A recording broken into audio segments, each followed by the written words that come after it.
মঙ্গলবার কৈলাসহর পদ্মের পাড় এলাকার সংহতি মেলার মাঠ থেকে কংগ্রেস সেবা দলের মিছিল বের হয়। সেই মিছিল শহরের বিভিন্ন এলাকা পরিক্রমা করে।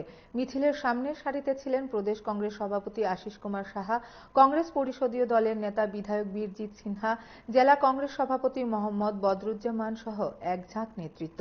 মনরেগা বাঁচাও কর্মসূচির অঙ্গ হিসাবে এই মিছিল বের করা হয়। অনেকেই মনে করেছেন এই মিছিলের মধ্য দিয়ে কংগ্রেস নেতৃত্ব নিজেদের ঐক্যের বার্তা দিয়েছেন।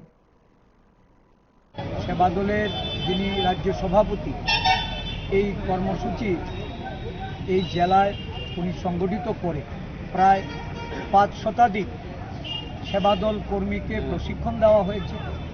এই প্রশিক্ষণ শিবিরে কৈলাসহর জেলা কংগ্রেস নেতৃবৃন্দরা সকলে মিলে সহযোগিতা করেছেন।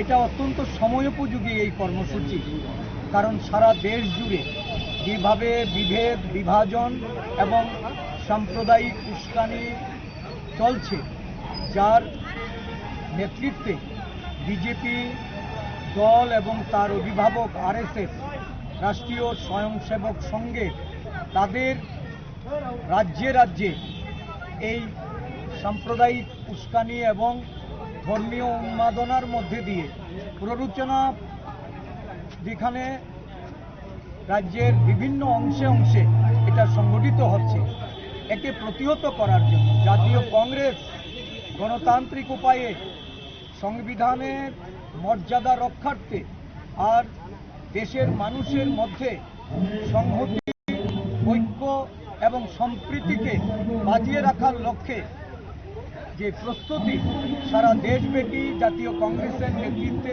বিশেষ করে আমাদের সভাপতি মল্লিকার্জুন খার্গেজি, আমাদের বিরোধী সংসদের দলনেতা রাহুল গান্ধীজির নেতৃত্বে শুরু হয়েছে। আজকে সব রাজনৈতিক বিরোধী দলগুলি এই জাতীয় কংগ্রেসকে সহযোগিতা করতে তাদের হাত প্রসারিত করেছে।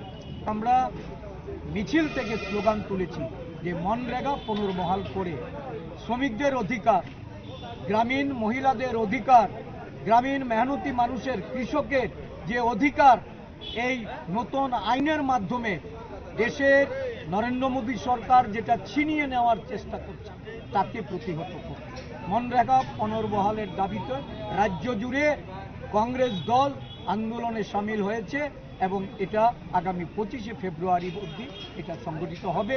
আমি সমস্ত শ্রমজীবী, মেহনতি, গ্রামীণ, কৃষক, আমাদের শ্রমিক বন্ধুদের তাদের সহযোগিতা, বিশেষ করে রেগার শ্রমিকদের তাদের সহযোগিতা আমি কামনা করছি।